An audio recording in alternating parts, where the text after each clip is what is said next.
Olá, caros alunos. Dando sequência à aula anterior, que trabalhávamos as falácias não formais ou informais. Na aula anterior, nós trabalhávamos as falácias informais de relevância. Nesta aula, nós trabalharemos as falácias informais de ambiguidade. Nós falávamos que falácia e sofisma são erros lógicos, né, porém persuasivos. Nas falácias informais, é muito importante o aspecto psicológico. Esse aspecto psicológico que nos vai persuadir. Nas falácias formais, também existe esse salto psicológico. Contudo, existe um desrespeito às normas formais. Então, é mais fácil da gente verificar. Nas falácias informais, exatamente pelo fato de a gente não ter uma forma em que se mirar, a gente acaba caindo na armadilha do discurso, porque é uma falácia que tem um salto psicológico. A linguagem, ela é utilizada de diversas maneiras. E, nesse sentido aqui, ela pode convencer de algo que não seja verdadeiro. Nós falávamos que as falácias, elas são divididas em formais e não formais. As não formais, elas têm um erro de conteúdo, né? No caso, nós dividimos as falácias de relevância e as falácias de ambiguidade. Estou passando rapidamente porque nós vimos isso na aula anterior. Não é isso? Então, começando propriamente dita a aula de hoje. As falácias de ambiguidade, elas se dividem em diversos exemplos, né? Aqui nós vamos trabalhar alguns mais frequentes no nosso cotidiano. Uma das falácias de ambiguidade muito presente é a de equívoco. A falácia de equívoco, ela é muito presente e também muito perceptível. A gente acaba percebendo ela no discurso, no nosso dia a dia, às vezes nas reportagens, né, em propagandas de televisão. Contudo, num discurso, quando estamos enleados numa discussão, muitas vezes os argumentos nos fogem, porque exatamente a gente acaba não percebendo que a pessoa está utilizando a falácia. Quando a gente começa, para pensar um pouco mais profundamente sobre o que foi dito, é que a gente percebe que aquilo se tratava de uma falácia. Vamos para o primeiro exemplo, né? Uma falácia de ambiguidade de equívoco. A falácia de ambiguidade de equívoco, todas elas se utilizam exatamente dessa ambiguidade da nossa língua. Por exemplo, nós temos aí manga. A palavra manga, ela serve para falar da fruta manga, serve para falar da manga de camisa, né? Então, ela é homônima, né? Uma palavra que tem um homônimo. Mas nós temos também alguns sentidos que são iguais, que não são necessariamente homônimos, né? Algumas situações em que existe uma semelhança, né? E, no entanto, sentidos distintos. Então, vamos aqui para o primeiro exemplo. Assim como o fim da vida política é o bem comum, o fim da vida ética é a possibilidade da vida em sociedade. E o fim da vida humana, de uma maneira geral, é a felicidade. O fim de todas as coisas é o alcance da sua plenitude. Por isso, a morte não deveria ser vista de maneira tão negativa, visto que ela é o fim de todas as coisas. Vejam bem, quando você vê um argumento como este, você fica perdido no meio de tantas palavras.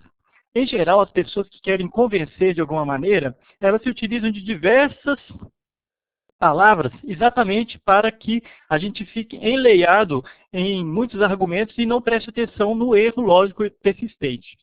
Aqui nós temos um erro que é exatamente a utilização da palavra fim em sentidos diferentes. Aqui, quando nós dissemos que o fim da vida política é o bem comum, nós estamos tratando da palavra fim no sentido de finalidade.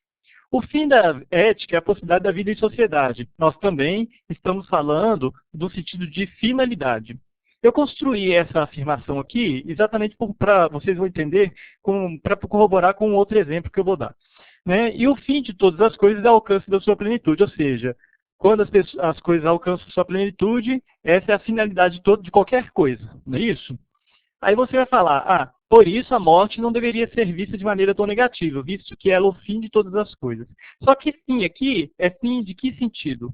Fim no sentido de término. Então aqui nós temos fim no sentido de finalidade, né, o objetivo, e aqui nós temos fim no sentido de término. Veja, é um argumento que pode convencer de uma determinada forma. Por quê? Porque a gente fica prestando atenção em várias observações e a gente acaba não percebendo o erro lógico. Né? Mas isso aí, esse exemplo é muito dado em aulas de lógica, principalmente, mas assim, de uma forma mais resumida. Né? Ela fala, por exemplo, a meta de uma coisa é atingir a sua perfeição, e a morte é o último acontecimento da vida. não é isso? Ou seja, o fim de uma coisa é a sua perfeição, né? E a morte é o fim da vida. Logo, a morte é a perfeição da vida. Muitas pessoas utilizam isso, mas no sentido de meta, né? Só que quando você coloca meta, você não confunde, mas se você falar a palavra fim, você fica perdido. Fala, fim, em que sentido que está sendo empregado aqui?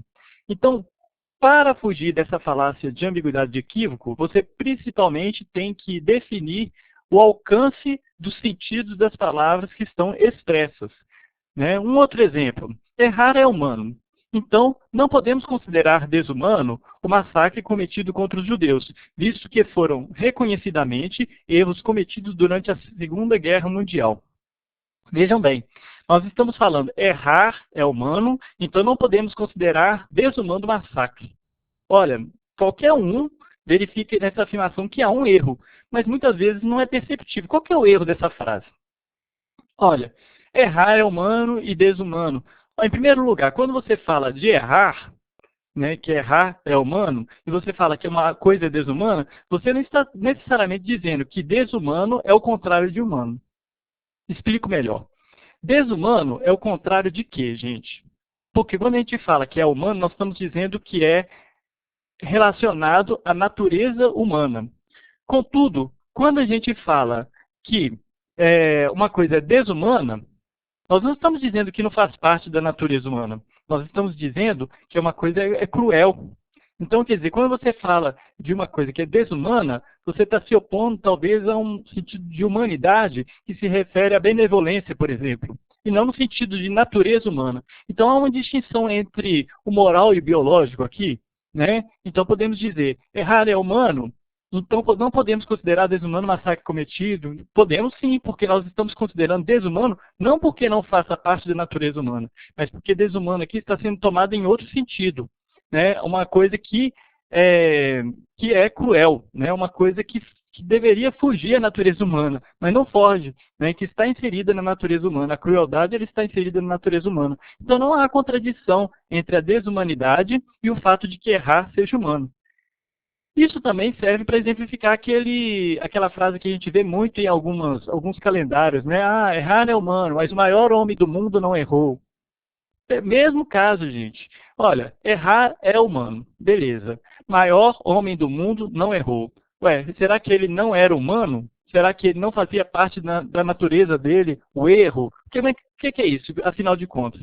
Olha, é você fazer uma confusão entre um significado e o outro, né? O significado no sentido, você está tomando o sentido moral, né? O sentido do ser humano no sentido moral, e no outro sentido você está pegando um sentido biológico. O que é relacionado ao biológico da vida humana, né? Então, agora, esse aqui vai até irônico que eu coloquei, né? Errar é humano, portanto, não podemos aceitar todas as respostas. Né? Ah, errar é humano, então a gente tem que errar uma pelo menos, senão a gente não é humano, né? Então eu estou sendo irônico aqui exatamente para mostrar para vocês que essa afirmação é uma confusão que se apropria dessa ambiguidade da nossa língua. Outra falácia de ambiguidade, né, por exemplo, um outro exemplo é esse caso. Ó, este homem será um bom chefe, visto que é um homem bom.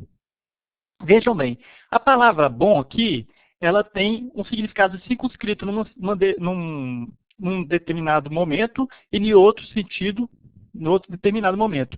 Aqui, bom chefe significa o seguinte, que ele é um chefe bonzinho? Não.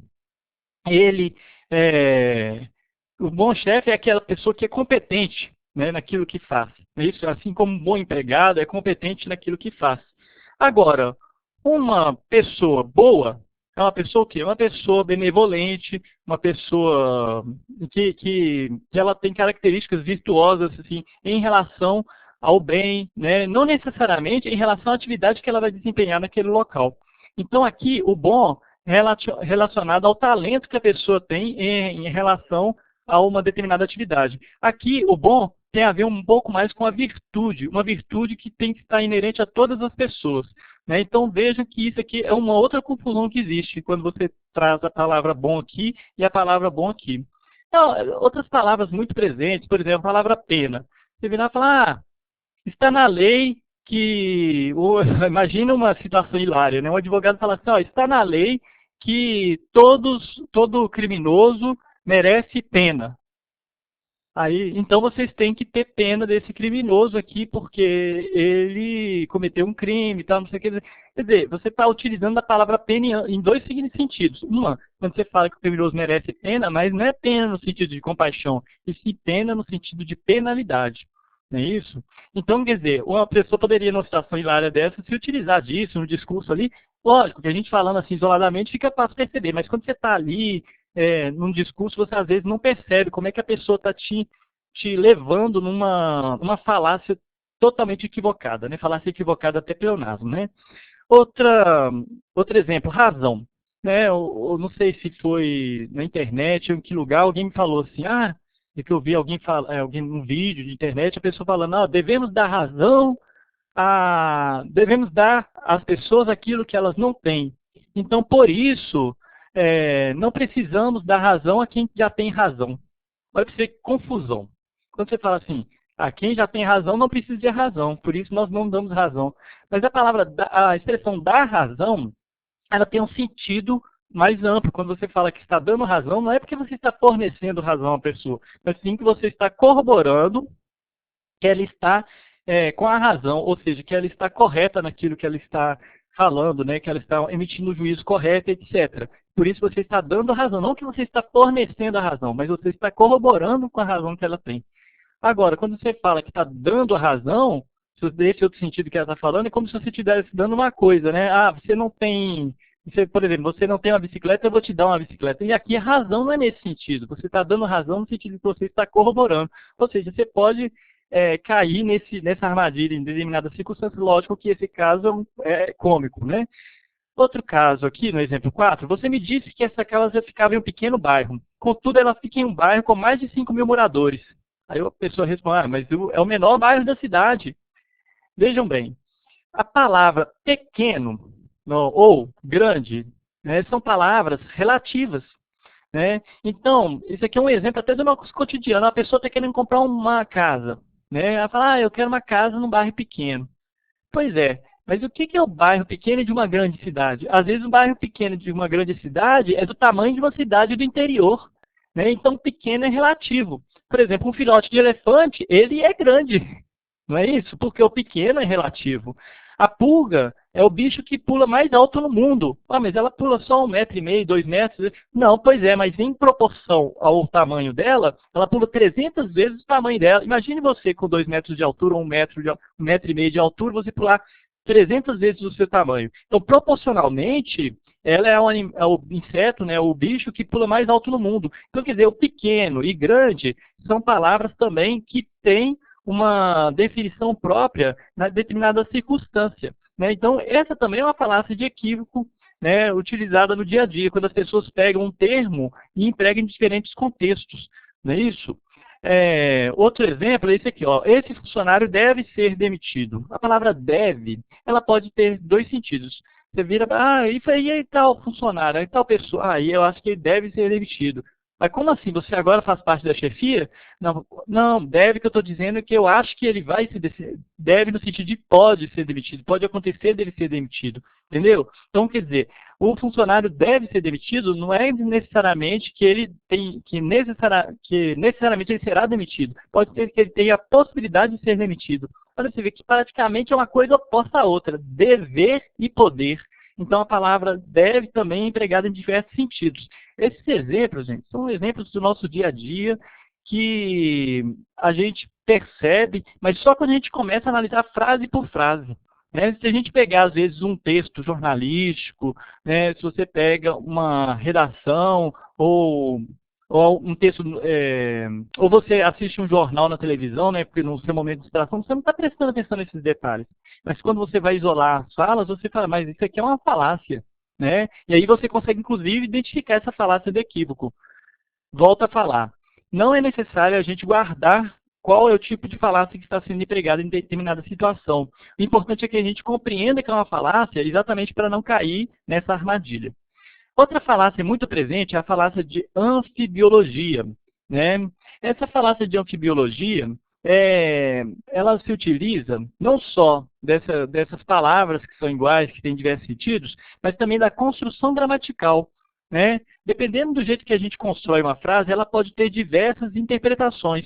Eu coloquei aqui uma que acontece demais as pessoas equivocadamente interpretarem, né, o hino nacional. Ouviram do Ipiranga as margens plácidas, de um povo heróico brado retumbante. É interessante que as pessoas que você chega, o repórter chegou nas ruas e começou a perguntar quem ouviram. Aí a pessoa, é o pessoal que estava passando lá na beira do rio. Quem ouviram? Ah, foi do Pedro I. Teve gente que falou até que Tiradentes ouviram. Aí, engraçado. As pessoas falam do que não sabem, né? Não tem a menor noção.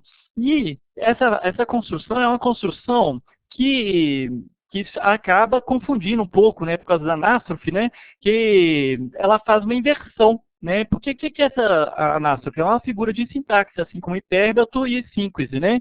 Essa figura de sintaxe, ela faz uma inversão dos termos da oração. Então, quando a gente coloca os termos da oração numa ordem mais, assim, mais usual, a gente começa a perceber quem que é o sujeito, quem que é o predicado, assim por diante. Então, se a gente fosse falar quem ouviram, se vocês fosse colocar da forma certa, todo mundo ia dizer quem ouviram. Então, as margens plácidas ouviram do Ipiranga o brado retumbante de um povo heróico. Olha para vocês verem a confusão. Ou seja, as margens plácidas ouviram do Ipiranga o brado retumbante de um povo heróico.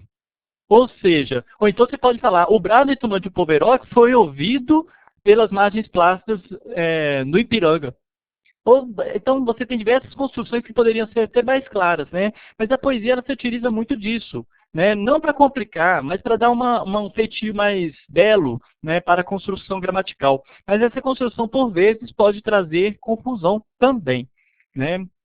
Outro exemplo é esse aqui. O homem é preso de madrugada dentro do metrô de BH. Isso eu tirei de notícia de jornal mesmo, gente. O homem é preso de madrugada dentro do metrô de BH. Agora, vejam bem. Como assim? Ele foi preso, ele estava dentro do metrô e a polícia foi lá e prendeu? Ou ele foi preso, ou seja, foi trancado dentro do metrô de madrugada? Ou uma outra interpretação, ele não estava dentro do metrô, ele estava na estação ferroviária, estava na estação de metrô, né, e ficou preso lá dentro. Né? Ou ele foi preso por policiais dentro da estação de metrô, porque por vezes metrô também as pessoas utilizam como a própria estação e não a locomotiva. Então, essa frase aqui, ela pode ter 4 interpretações diferentes, né? A construção dela dá diversas interpretações, não é isso? Outra que eu vi, né, mas eu não vou citar o exemplo, mas vou citar de uma forma distorcida para evitar problemas mais tarde, né? Então, a apresentadora diz que largou a família para fazer programas em sua cidade. A pessoa, que se ela pensar de forma maldada, ela largou a família para fazer programas. Aí você fala assim, a pessoa largou a família para fazer programa, você pensa que é um programa de prostituição, né? Mas aí quando você fala, não, apresentador, não, deve ser um programa de televisão. E esse foi o caso, né? A pessoa que vai fazer um programa de televisão. Então, a palavra programa, ela tem 2 significados. Então não seria o caso anterior? Volto a dizer, não importa você definir, circunscrever, tem que ser esse, tem que ser aquele. Mas é interessante que nesse caso aqui, ela está mais encaixada na biologia por causa da construção total, né, da frase. Né? A apresentadora diz que largou a família para fazer programas, ou seja, o programa aqui está inserido dentro de um contexto que a gente fica pensando, a pessoa que larga a família para fazer programa e etc. Quer dizer, então, por isso a gente coloca como anfibiologia, porque está dentro de uma construção gramatical que deu a entender isso.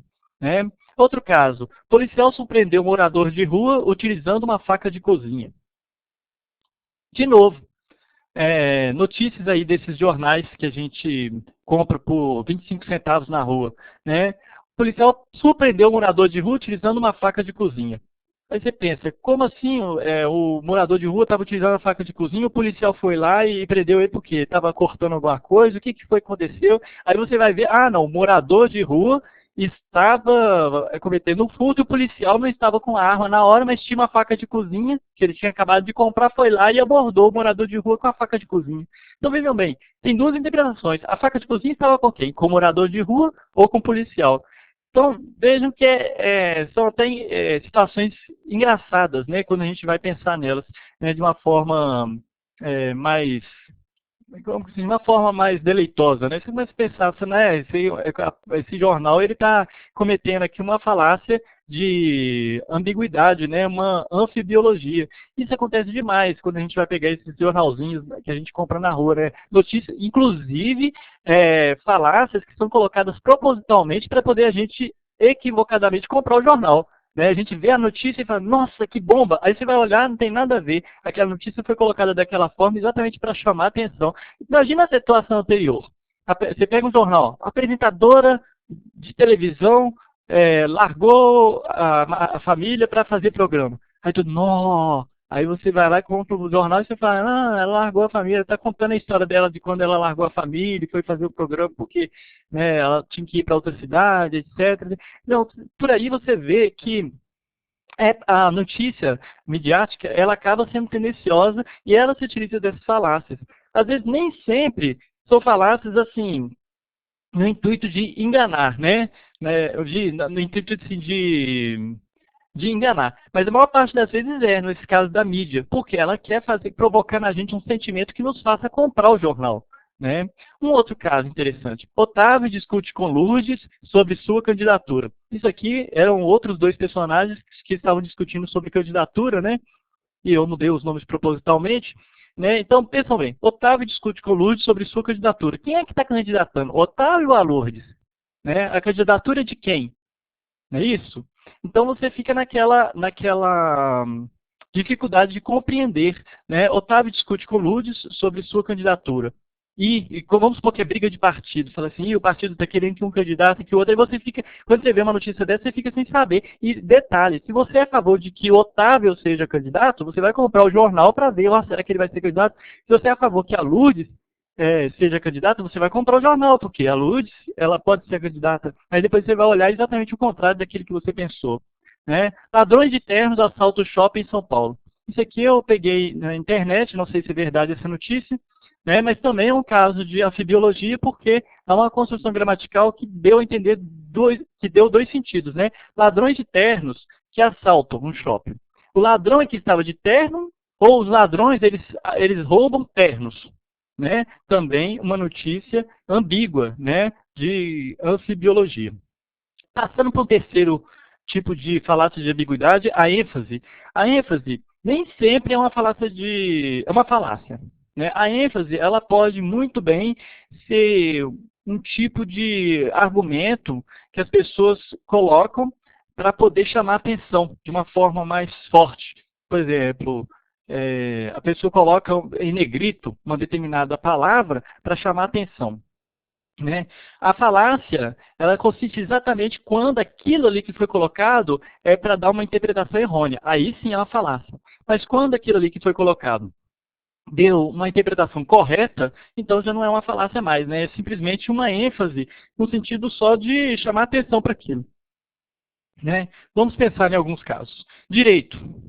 Se o seu namorado não faz, eu faço. É uma frase cômica que a gente vê aí direto nos sites de humor, principalmente, né? E algumas camisas de universitários, né? Mas ele chama atenção para quê? Para a palavra direito.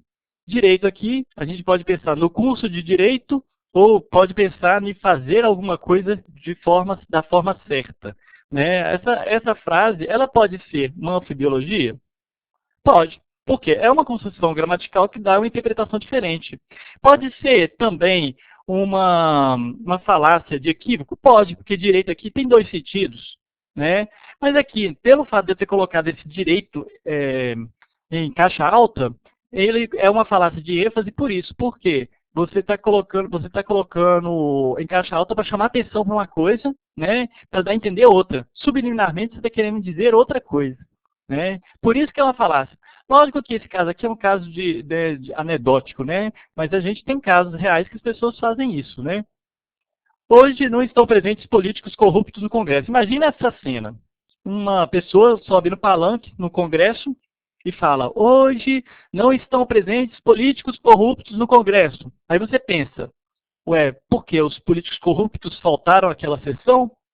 Ou, nos dias de hoje, não estão presentes políticos corruptos no Congresso. Ou seja, você tem duas interpretações. De novo, é uma construção gramatical também, que pode dar duas interpretações, mas aqui, quando você dá ênfase ao hoje, Aí que está a questão. Hoje não estão presentes políticos corruptos no Congresso. Você está dando uma ênfase a uma circunstância. Mas esse hoje também tem dois sentidos. O hoje pode ser nos dias de hoje ou pode ser na data de hoje. Né? Então também é um caso que pode gerar uma complicação. A polícia tem que parar de matar pessoas inocentes. Olha de novo a questão da ênfase aí. A polícia tem que matar pessoas, parar de matar pessoas inocentes. Aí você pensa, ué, peraí, a ênfase que você dá, a falácia está exatamente na ênfase. Por quê? Ela tem que parar de matar pessoas inocentes? Tem. Inclusive parar de matar qualquer um. Né? A gente tem que tentar resolver sem matar ninguém. Mas aí o que acontece? Quando você fala, a polícia tem que parar de matar pessoas inocentes, você pode subliminarmente entender, não, mas o criminoso, acho que o policial ele acaba podendo agir em razão da defesa da sociedade. Em tese, muitas pessoas se utilizam de argumentos desse gênero para falar mal da polícia, mas para não desmerecer, talvez, a ação daquela pessoa que acabou matando um criminoso, por exemplo. Né? Então, acaba que a sociedade ela legitima muita violência. Né? A gente vê um exemplo muito claro quando passou aquele filme Ibope, né? Quando o traficante, no final, leva um tiro. Né? Todo mundo aplaudiu no cinema. Né? Quem foi ao cinema viu, as pessoas aplaudiam como se estivessem torcendo para que aquilo acontecesse. Né? Parece que a sensação de impunidade está tão grande que as pessoas estão querendo acabar com a vida dos criminosos. Isso é ruim, a gente pensar num ser humano que pensa na vida do outro de uma forma assim, tão pequena. Né? E, infelizmente, da mesma forma que a gente pensa em relação a vida do outro dessa forma, da vida dessas pessoas que são envolvidas na criminalidade, a gente também para os criminosos, também tem pouco valor. Né? A nossa vida também tem pouco valor para os criminosos. Então a vida humana ela acaba tendo um significado muito pequeno. Né? Então eu aproveito até esse momento para mostrar que as falácias no nosso dia a dia, elas acabam fazendo com que as pessoas elas tomem um posicionamento. Né? Eu vejo muito frequente nos jornais, né, direitos humanos para quem é humano, como se o criminoso não fosse um ser humano. Né? Aí não tem confusão não, gente. Aí a palavra humano é humano mesmo, de ser humano. Né? Aquelas pessoas que são humanas. Né? Nós não estamos falando só de natureza humana ou coisas que estão presentes na natureza humana. Nós estamos falando do ser humano de uma forma geral. Né? E as pessoas quando falam isso é como se dissesse assim, não, os criminosos não são seres humanos não, porque eles agem de forma cruel e tal, mas quando você fala isso, você está confundindo o ser humano com aquilo que faz parte da natureza humana, não é isso? Com exatamente essas características, que uma coisa é o ser humano de uma forma geral, outra coisa é aquilo que faz parte da natureza humana. Né? Voltei lá anteriormente, mas é só para poder, porque eu lembrei exatamente por causa desse exemplo, a polícia tem que parar de matar pessoas inocentes. A ênfase que a gente dá a isso aqui é perigosa. Da mesma forma, como na aula anterior, nós dissemos aquele exemplo do estupro, né? Eu não mereço ser estuprada. Né? Infelizmente, as pessoas elas tendem a vitimizar mais ainda a vítima. A vítima já é vítima. Né? A vítima de estupro, ela é vítima, ela não é autora. E as pessoas tendem a vitimizá-la ainda mais, falando, não, ela é a culpada dela ter sido estuprada, porque ela estava com shortinho, ou ela estava com mini saia, ou ela estava com decote. As pessoas elas não têm mais liberdade. Por quê? Porque se ela age de determinada forma, agora até o que acontece com ela se volta contra ela. Né? Como se diz, a mulher que usa, por exemplo, um shortinho, as pessoas colocam como se ela estivesse contribuindo para que ela fosse estuprada. Elas invertem, né?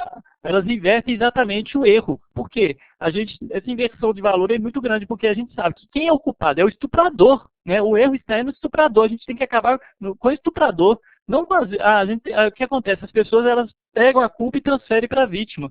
A pessoa que cai, por exemplo, na vítima de estelionatário, uma pessoa que cai na vítima, não. A pessoa que é vítima de um estelionatário. Né? A pessoa que é vítima de estelionatário, as pessoas, ó, caiu no golpe do estelionatário. Também é burra, né, e tal, acabou caindo. Gente, a pessoa, ela é vítima. Ela não é autora. As pessoas invertem. O estelionatário que é o autor. Né? Isso é um problema muito grande, muito recorrente. Não é isso? E, infelizmente, as frases, quando a gente coloca dessa forma, a gente acaba tendo posicionamento né, e gerando posicionamentos, né, e acaba que esse posicionamento, quando ele é subliminar, ele é muito mais forte. Igual nesse caso, a polícia tem que parar de matar pessoas inocentes. As pessoas, se você dissesse isso de uma forma mais frequente, as pessoas falam assim, é verdade, tem que parar. Aí, se não matar inocente, tá bom. Se matar só criminoso, pode. Gente, isso é um absurdo você pensar nisso. Mas as pessoas acabam se convencendo disso aí, exatamente por causa de um argumento falacioso como este. Né? Outro tipo de ênfase. Temos que coibir ao máximo a ação de estupradores contra mulheres de família. De novo, é o mesmo caso do anterior, né, que eu dei, né, mas é exatamente como se a gente tivesse que coibir simplesmente a ação dos estupradores quando se refere a mulheres de família ou mulheres que não usam decote, ou mulheres que não usam saia curta, etc. Não, nada a ver. A gente tem que coibir ao máximo a ação de estupradores em qualquer circunstância. Né? Em qualquer circunstância, contra mulheres, né? Porque qualquer tipo de violência contra qualquer ser humano tem que ser coibida. Né? Então a gente tem que parar de trazer isso para o nosso dia a dia. Infelizmente, os recursos midiáticos estão aí para convencer as pessoas, né, e fazer com que elas acabem se reconhecendo como se fossem autores e não vítimas. Né? A pessoa acaba saindo da posição de vítima para ser réu na situação. Outro tipo de falácia muito frequente é a falácia de composição. Né? Essa falácia de composição é um tipo de conclusão que as pessoas partem do todo, né? Aliás, melhor dizendo, elas concluem o todo e partindo de partes desse todo. Né? Como é que eu diria? A gente analisa as partes, as características dessas partes, né? E aí você vai e gera uma conclusão como se o todo funcionasse daquela forma. Né? Vamos supor, uma máquina, né? Se você pensasse, a máquina ela só funciona porque ela tem diversas peças que estão interligadas entre si. Uma engrenagem sozinha não faz nada, assim como um combustível sozinho não faz nada, mas você tem que juntar todos os equipamentos, as peças dessa engrenagem para que essa máquina funcione. Né? Então, quando você vai olhar as características isoladas dessas peças, não é a mesma coisa que você olhar a característica do todo. Né? Então, vamos ver um caso aqui. Esse time só tem ótimos jogadores de futebol, então não há necessidade de ter antes do campeonato. Quando a pessoa fala isso, ela está levando em consideração o quê? Ah, não, tem jogadores ótimos. Não, tudo bem, todo mundo sabe que fulano, ciclano e beltrano são bons jogadores. Mas, será que eles são bons jogadores? Isso impede, melhor dizendo, isso exclui a necessidade deles treinarem? Não, porque eles precisam de entrosamento. Então, vejam bem, o todo não é simplesmente o somatório das partes. É isso? Tem que ter a integração dessas partes. Né? Anteriormente, deve ter mais ou menos uns 2 anos, nós tínhamos aqui em Belo Horizonte um prédio que tinha uma pintura escrita embaixo assim: se todos quiséssemos, poderíamos fazer do país uma grande nação, Tiradentes. A questão é exatamente essa: se todos quiséssemos. Como é que funciona isso? Você pensar, eu quero, você quer, ele quer, aí nós vamos conseguir. Não, não é simplesmente somatório de todos os quereres. Né? O que é esse fazer do Brasil uma grande nação? São várias coisas que estão juntas aí, que a gente tem que incorporar. Né? Então, para mim, isso também é um tipo de falácia. Quando você fala, se todos quisessem, não, por que o Brasil não é uma grande nação? Porque nem todos querem. Praticamente você está se utilizando de uma falácia, né, para argumentar. Né? Nesse caso aqui, igual o caso do jogador de futebol. Né? Ou então, esse exemplo aqui também que já vi acontecer, né, casos reais, verídicos, né? A família desse jovem tem uma renda mensal superior de qualquer outra família cujo filho estuda nessa escola. Por isso, ele não deveria receber Bolsa Formação. Então, vejamos bem. Nesse caso aqui, nós temos uma confusão entre o uso distributivo e o coletivo dos termos gerais. Por quê? Quando a gente analisa a frase de uma forma geral, você tende a corroborar. Né? Assim, não, se a renda mensal é maior, então é lógico que ele não deveria receber Bolsa Formação, e sim a do outro jovem. Só que nós temos que ver que, distributivamente, às vezes, essa renda mensal é inferior. Porque depende de quê? Depende da quantidade de membros que aquela família tem. Muitas vezes a família tem uma quantidade de membros muito grande, então a renda per capita acaba sendo menor. Né? E às vezes uma outra família que tem uma renda menor né, tem uma quantidade de membros menor também, e a renda per capita acaba sendo maior. Então, quando se faz uma análise, por exemplo, dessa bolsa, né, de estudos, é uma bolsa que depende de quê? Depende dessa análise da per capita, dos fatores também, né, de outros fatores, por exemplo, pessoas que dependem de um determinado medicamento, ou, por exemplo, pessoas que são doentes terminais, etc. Então, todos esses fatores têm que ser levados em consideração quando se faz uma análise social para, para fazer um levantamento da necessidade ou não de bolsa de estudos, né? Então, para evitar essa falácia, né, de composição, nós temos que analisar essa diferença entre o distributivo e o coletivo, não é isso? Então, vamos partir para outro exemplo. Esse anti-inflamatório nunca me fez mal. Esse analgésico também não. Então, não faz mal que eu os use ao mesmo tempo. Quando a pessoa fala isso, ela ignora o fato de que os dois medicamentos isoladamente podem não fazer mal, mas talvez os dois, quando combinados, podem causar um mal, por exemplo, uma gastrite, por exemplo, ou então até um efeito colateral bem maléfico, né? Então, quando a pessoa ela analisa dessa forma, ela está cometendo uma falácia de composição. Por quê? Porque ela está pensando nas partes, nas características das partes e transferindo essas características das partes ao todo, como se isso fosse possível. E a gente sabe que as características das partes são uma coisa e outra coisa são as características do todo. Muito simples pensar. Por exemplo, pensemos num grão de areia. O grão de areia, ele é muito leve, né? Um grão de areia é pequeno, né? Relativamente pequeno. Agora, pensemos num caminhão de areia. Vários grãos de areia.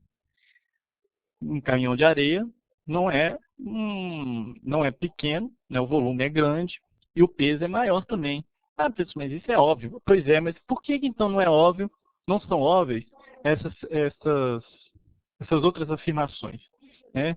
É porque a gente está acostumado a cair nessas armadilhas sem perceber. A gente mesmo comete essas falácias sem perceber. Os exemplos que eu cito aqui, às vezes não são falácias. Depende muitas vezes do uso do qual é feita a afirmação, né? Nesse caso aqui, é claramente uma falácia, por quê? Porque nós não podemos, de maneira alguma, transferir as características isoladas das partes ao todo. Então, essa é uma falácia de composição clara e simples, né? Outra falácia que a gente tem, né, é a falácia de divisão. Em que consiste a falácia de divisão? É exatamente o contrário da falácia de composição, né? Na falácia de composição, nós vimos que nós partíamos, né, das partes, né, e chegávamos ao todo. Nós partíamos das características das partes e queríamos atribuir essas mesmas características ao todo, né? Agora é exatamente o contrário. É uma falácia da divisão que também ignora essa diferença, né? Mas a divisão é exatamente pelo fato de ser o contrário da decomposição. Aqui nós estamos tirando uma conclusão das partes partindo do todo.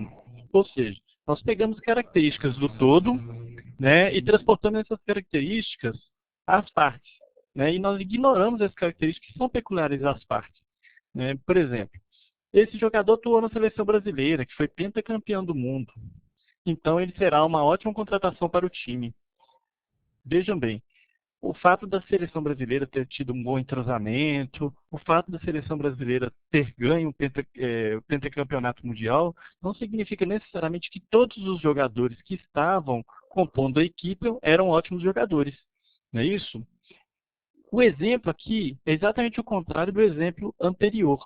Vocês vão ver que os exemplos daqui, eu vou utilizar propositalmente exemplos similares, para vocês verem que são falácias semelhantes, né? Só que a gente sempre está ignorando essa diferença do todo e da parte, né? Que é importante.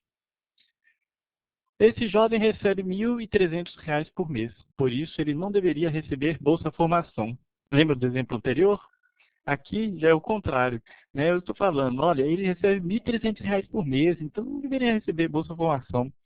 Só que aqui a questão, e se eu lembrar que distributivamente, talvez esse valor não seja R$ 1.300, Se eu pensar que per capita na casa dele, vamos supor que ele sozinho trabalha e sustenta uma família de 5 pessoas, por exemplo. Então esse valor já não é um valor alto. Mas se for ele sozinho, R$ 1.300 já é um valor considerável, mas mesmo assim não é um valor alto. Mas pense esse jovem ganhando R$ 1.300 por mês sustentando uma família. 5 pessoas. Vamos supor que ele tem o pai ele já faleceu e a mãe é que cuida da família e ele, na medida do possível, ajuda. Então, esse valor não é um valor. Então, quer dizer, para a gente poder analisar, né, novamente, é o mesmo caso do anterior, nós temos que analisar as características de tudo, as partes e o todo, né? Qual que é a renda per capita familiar e não simplesmente a renda desse único indivíduo, não é isso? E o outro exemplo que a gente poderia dar, né, desse tipo de falácia de ambiguidade chamado divisão, né, é esse aí. O médico me mandou tomar esse medicamento por 20 dias, mas como eu melhorei em 7 dias, eu interrompi o tratamento. De novo, nós estamos desconsiderando que o tratamento, ele exatamente depende dos 20 dias para dar certo. Essa é a razão por que vários hospitais trabalham intensivamente para impedir a infecção bacteriana, né, através do controle de antimicrobianos. Por quê? Porque se você interrompe o tratamento antes da hora, você faz uma seleção natural das bactérias mais resistentes, não é isso? Então, o que acontece? As bactérias menos resistentes, elas morrem. Mas as bactérias mais resistentes continuam vivas no organismo. E a pessoa, apesar de ter uma pequena melhora, ela vai acabar tendo uma piora muito grande depois, né? E aquele antibiótico que antes fazia efeito vai deixar de fazer o efeito desejado, né? Então, nesse caso, é o mesmo tipo de falácia. Por quê? Porque a pessoa desconsidera que o todo, nesse caso, é mais importante do que as partes, né? A parte do tratamento, ele não adianta de nada. Na verdade, ele só piora as coisas. Não é isso? Então, é um tipo de falácia de divisão também, né, que as pessoas se utilizam, para você ver, um exemplo do dia a dia, do cotidiano, não é isso? Então vocês percebem que aqui nós temos exemplos de coisas que podem acontecer, coisas que são mais anedóticas, que podem acontecer também, mas de forma cômica, né? E tem casos de falácias que são, na verdade, não existe uma má índole da pessoa que está dizendo, às vezes ela fala sem perceber, não é isso? O importante é que a gente perceba, né, esse erro num discurso sério ou numa situação em que a gente precise argumentar com coerência. Obrigado pela atenção. Se alguém tiver algum outro exemplo de falar, você pode colocar nos comentários, né, para a gente poder fazer um estudo mais aprofundado. E obrigado pela atenção até aqui. Vamos tentar lançar alguns vídeos de filosofia, de outras áreas do conhecimento também, né, para a gente poder estudar juntos, né, aprimorar nossos conhecimentos. Até a próxima.